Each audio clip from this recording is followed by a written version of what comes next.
Hold up. Dev, you want to bring us in? Hey, man, welcome. Yeah. How you doing, man? Welcome. This is Beautiful Lies and Ugly Truths. I am your co-host, Devin Epps. That to my right-hand side is Yanis Ocean G. Yep. Diamond is that faceless voice you hear off to the side. He'll be in here chiming in, making things messy and reaching as he usually does. But we got a special guest today, ladies and gentlemen. So hold up, shout out to the Miss Violet. Shout out to Violet, of course. She'll be back in next week. No. Next week? She won't be back next week. Week after that. The week after, yeah. All right, week after Violet. Come back. See you soon. Miss you. That's that.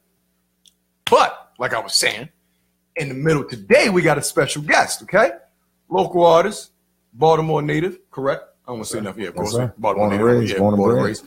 My man Don Diesel right here, ladies and gentlemen. Let's give it up for Don Diesel. Don Diesel. Welcome, sir. Dude, what it is, fam. Radio on fire, Diamond K. My family, what it is. Yeah, exactly, man. Exactly. Ignore that shit. No.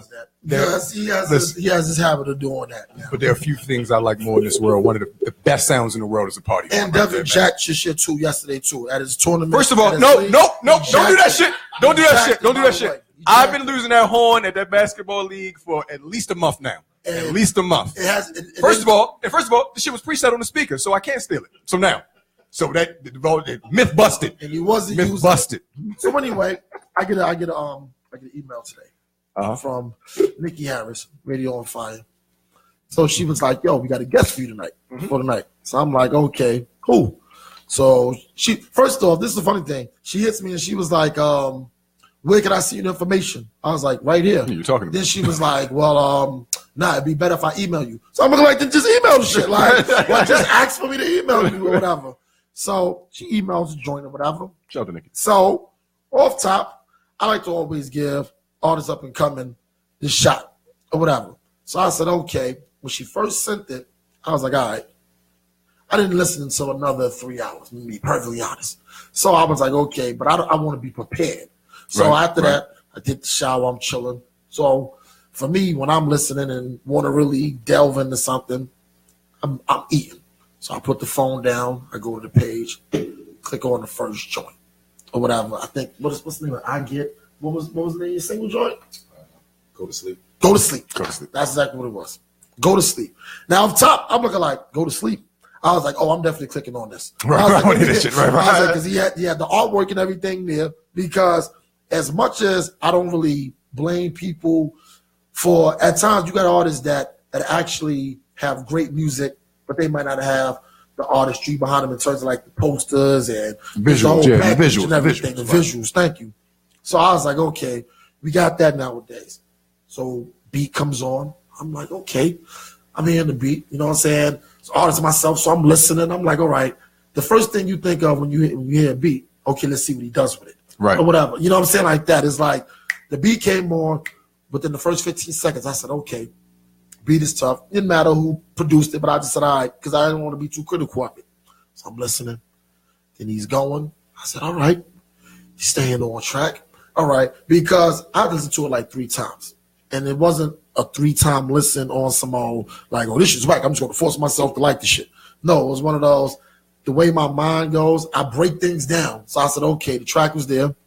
I like the flow. Like, it's almost like I was listening to your flow and didn't listen to any of the words. Because I just want to hear how, you don't say how you want right. So I said, okay. Yeah. So then the next time, I listened to the joint because I'm a lyrics dude first. So now I'm like, okay, now let me hear what the hell he actually said. And I said, okay, this is why we're here right now. Trifecta. Because I was like, I'd have called you. They know if I didn't like that shit, I'd have been like, tell them we booked. We loaded up. Money. We don't need it. Because I kind of feel like I even know that you understand artists that you're going to not like at times, or artists you just like whatever. But if you in the industry, you're going to have to just deal with it. Yeah. But I was like, I didn't feel like dealing with that today. So I was like, thank God it actually was a product. I appreciate that. It was actually a product that I was like, good enough. So enough of my filler of me explaining how we got to this point. Let the people know where you come from, you know what I'm saying, how you came up, some of your influence, everything. Just air it out. First and foremost, I'm Don Diesel. You know what I mean? Representing Baltimore City, born and raised. Cheer. West Baltimore. Cheer. Murphy Homes, McCullough Homes, I'm not that Gilmore Homes. I mean, it is what it is. Projects. Oh, yeah, got you, right? Emerson Village, I'm familiar. But I represent Baltimore City as a whole. You know what I mean? It's not just no one side or anything like that I'm from. So I've been doing music my whole life. You know what I mean? Basically, since I was a young kid. You know what I mean? But I just got really serious and professional. Right. You know what I mean? About 2012. So I've been doing music now professionally for about 5 years now. Putting out a lot of different I'm glad you said that. Yeah, let me stop you right there. Please tell people the difference between fucking around in the studio and doing professional music. Like, you want this to be the way you make money. Well, first and foremost, professional music would be recording it to sell it. Right. Recording it to put it out to the mainstream media or to the people. So whether it would start off as, you building your buzz and putting things out on that Piff or SoundCloud or Audio Mac or what have you. Reputable. Reputable sites where you can push your music and push your product. The ultimate be all end all is to be selling your music. Exactly. And to be in front of that stage where you can actually perform your music in front of people and get them to buy into your product and buy into you as a brand. Yes, definitely. And, sink in and really, love you as a person and love you as an artist and, love your art. So ultimately, I would say being professional is definitely about recording your music to put it out there to the people. Yes, not just recording it all the time for mixtapes as well. Or for your homeboys. Yeah. Right. Check this out. At some point, you have to give it out, to the people.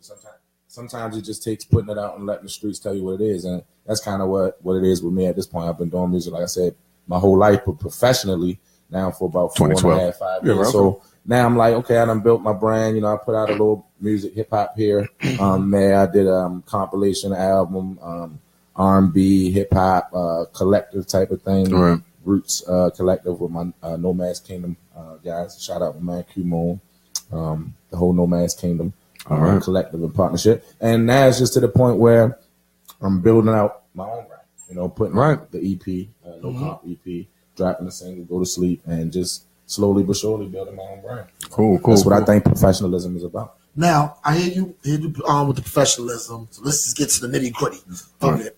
This is Baltimore City. It's Baltimore City. There's a lot of talent here.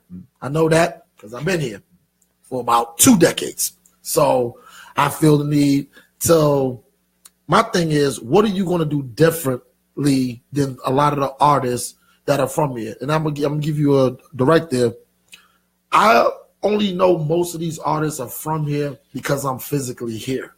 Like, I don't really see artists that are from Baltimore.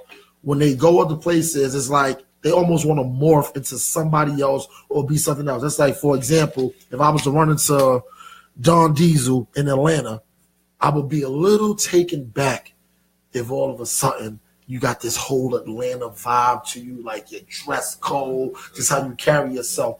Because, I'm going to still show love, but in the back of my mind, I'm going to be like, yo, wait a minute, this nigga right here is from Baltimore. Right. Why is he trying to look like an Atlanta right now? Or New York or any other place you've gone? Because I kind of feel that's one of the things that I think Baltimore artists struggle with is with identity. So how would you break the change with that? Well, that's a good question. A lot of artists aren't true to themselves in the beginning. So they can't necessarily switch up or change, because it's like, where is the horn? You know what I'm saying? Diamond. God damn it, I needed the horn right there. Say it again. Bro, at the end of the day, and it's like from the beginning they're not true to themselves. So it takes a change to actually occur for people to change, Right. But a lot of people aren't true to themselves from the beginning. So my thing about it is at a certain point, you had to know who you are, and know what you're willing to do, know what you're willing to buy into, know what you're not willing to buy into, and know what you're willing to put on, know what you're not willing to put on, as far as, leather pants over there. I was just getting ready to say, my jeans and my stuff got to remain, respectably masculine. Exactly. Okay. All right. I'm gonna drop it like that. Respectably masculine is my way. And I'm glad you said that, because like I said, you said like it's not even so much a thing of the actual attire and stuff, But I would be taken back if you had a pair of chaps on or some shit. I'm like, whoa, what the fuck is that? Like, he's doing whatever he got to do to get out. He switched it up. He switched the name up. You know what I mean? Right. So that's what I'm saying. Like, if that's who you are, then the money would change you and then, make that type of change. Exactly. And, that type of effect on you. But me, I'm the type of guy, I'm the type of artist, I'm true to myself. I like being who I am. I feel my originality is what makes me who I am. Man, I love me some me. Yes, sir. And at the end of the day, I'm thankful that God made me, who I am. And I'm just thankful that God made me because he ain't make nobody else like me. So at the end of the day, it's like, that's that. I like to build off of things such as like, for instance, J. Cole, he says, it's not necessarily about the jewels and all that. It's about what you're bringing from within. Yes. Okay. And it takes it all the way back to, the Martin Luther King and all that, judged by your character and all that. But I truly believe in that. So I don't want people to just buy into me based on a look or based on a dress or based on, some other type of thing. I want them to buy into me based on me, who I am. Content of your character. Content of my character. And you can only find that out from maybe a one-on-one or listening to listen to his goddamn music. You can do that. and not too many people actually, take the time to judge anything other than the cover. So, me personally, I understand all those things and I move accordingly. But no, you're not going to see me change up my dress, my vision as far as who I am, my attitude. None of those things as far as success, money is going to dictate what I am because I feel like I'm dictating that success. Exactly. Based on me being who I am, based on me. Gotta believe in your shit, baby. You gotta believe in your shit. So have you ever done any collaborations with anybody else in the city? Yeah, I've done a few collaborations. As I say, I did a whole collective album with Nomad's Kingdom Collective. That's basically a loose collective throughout the city. LBR, my guys from Park Heights, shout out to my man Chucky, LBR, my man, the artist Chosen. A lot of those guys from up 5400 and all that. Park Heights. They've been building their brand for a while. Excuse me. We kind of got together, made a little thing, and dropped a little album, something like The Roots. Gotcha. I understand what you're saying. Right. R&B, singing, hip hop, all that. But I've also done, collaborations with my man Filthy Boy Erg. He was a feature on my last mixtape. I worked with my guy Sandtown Hood Fellas, my man Butterfico. I got a new song I'm working on, my man Vino. Shouts out to my man Vino. He's working doing this thing, getting ready to do the showdown at Pier 6 with Jeezy. All right, Vino. Slow Man Show and all that. Shouts out to the whole Sandtown Hood Fellas, whole West Side conglomerate. I do a lot of music with my little brother, Bird Marley. And working on more music as well with my label affiliate, co-management partnership affiliate, Wise Guys Enterprise, and we have a few artists over there. My man Lil Nay. Shout out to Lil Nay. There's a Lil Nay in every crew too. This is the number one Lil Nay. This is the first Lil Nay. This is the battle rap Lil Nay. Everybody know about this Lil Nay. So when we to kind of piggyback off of what Niece was saying, now the artists that you've worked at locally, once you make it, what kind of artists will you be looking to collaborate with? Like, what style of music do you kind of listen to when you would say, I wouldn't mind working with him? Well, first off, I just want to say I haven't been making a lot of features and building a lot of music with a lot of different people because I feel like I'm just building my brand. Yeah, and really introduce the people to who I am. Of course. I kind of want to have that strength of my brand on my own, without a lot of features and a lot of other people to add it onto that. But at the same time, I would love to work with a lot of people that's working throughout the city. For instance, my man President Davo. Shouts out to my man DJ Duke. They're affiliated and work together, family and all that. So gotcha. At a certain point, it's a lot of different people in the city that I definitely like to reach out to. But I still want to build my brand. Yeah, no, not even as far as the city, because that'll come. I'm talking about once you get on, and there's a couple artists that you may have listened to or may have been some influences as growing up. Let's take it a different way. Some of your major influences as far as established rappers coming up, where you said, that may not be my style, like what that guy's doing. Okay. Well, I would definitely possibly like to work with someone like Meek, someone like Drake. Even though they're kind of clashing right now, it's funny to say. It shows their house. Like, but that's the dichotomy. Right. Yeah, Right. I'm at with it because I like both of their music. Also, I would like to work with someone like Ross. I would like to work with someone up to that caliber as far as lyricism. Right, you know? right. Okay. And I understand the music where it is now with the bounce and, you know, the hip hop and the feel and all that. But, you know, I like to reach a little deeper. Exactly. So, you know, I would even do music with someone like Nick Grant. You know, he's okay. He's my favorite. He's my favorite. Yeah, he's very hot. You know, I like him, and I like a lot of the stuff that he's doing. He just released a new song. I just checked out his video. So, Wale, all right. very visionary artist, legendary, I believe, also from the DMV. Not just from the DMV, but just like legendary period as far as his poetry, as far as the way he puts his verses and everything. Impact on the culture. Yeah, people can't do it like he do it. But as far as just the way that I would like to see myself envisioned as an artist or as a businessman or as an entrepreneur, it would be more in the facets of like 50. You know what I mean? And that's someone that I watch and admire coming up to the point where it's not just his music, but his business acumen. Right. Okay. You know, in the ways that he took his business mind and translated and transcended, not just music, but also entertainment. Right. And, you know, into clothing and also into the water deals and all that. So, I mean, that's where I'm at with it. You know, I'm a multifaceted businessman. I have different ideas for where I want to take my music and my vision. So, okay, so let me ask you this, because you actually went down a road that I was actually going to kind of go towards that type of questioning. But then you said something that I kind of was like, all right, I got to say something about it. All right. I understand the business acumen side of it and everything.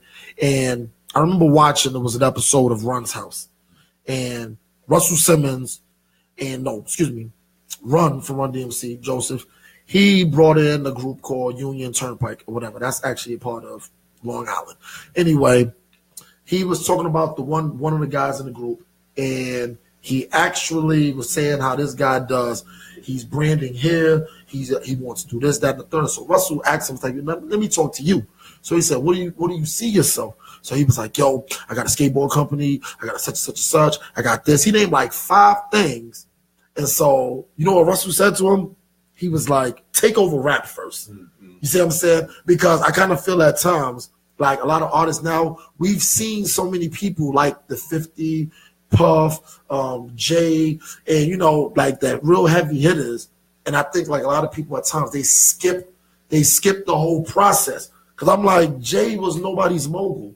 You see what I'm saying? In 96. Puff might have had a jump start because he never actually was going to be rapping. So, you know what I'm saying? And 50, he grinded it out on the music side or whatever. Right. So I respect artists when they really got their mind straight together, because nowadays it seems that the more opportunity it is, the more people be getting jerked too, right, which is weird. So you clearly have your head on straight. But you know what I'm saying? I just maybe this wasn't even a question. Maybe it was just a small bit of advice. Like, you don't care. This is Baltimore. You know what you got to do first. Right. You know what I'm saying? Right. Like, I want to go into the streets and 2 months from now or whatever, like, yo, that Don Diesel dude, he that one. You see what I'm saying? And for me, I would hear it like, oh, his music must be getting out there. The streets is buzzing about him. And from already having this conversation with you on this interview, I wouldn't even be thinking about your business acumen, because that'll be something personal that maybe something like me, Diamond, and Devin might be like, yo, we ain't got to worry about him getting drunk. He kind of got his head on straight.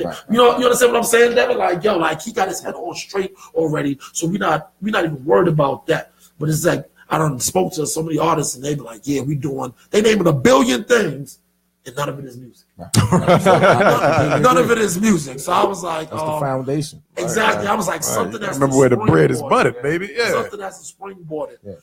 So as you go through the city and things like that, so do you do like the open mics, or you know, you got shows booked, things like that? I've done all of that.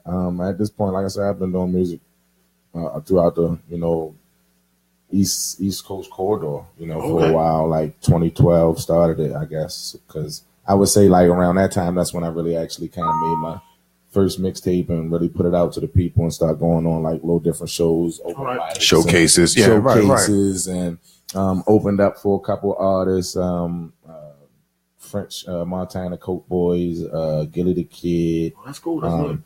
It was another opportunity that I had to do a show at the National Mall in DC. Oh, basically like right there on the field, like a huge venue. You know what I mean? I had Caucasian, people jogging through the park, like just stopping, running up to the joint. Like, your shit's hot, son.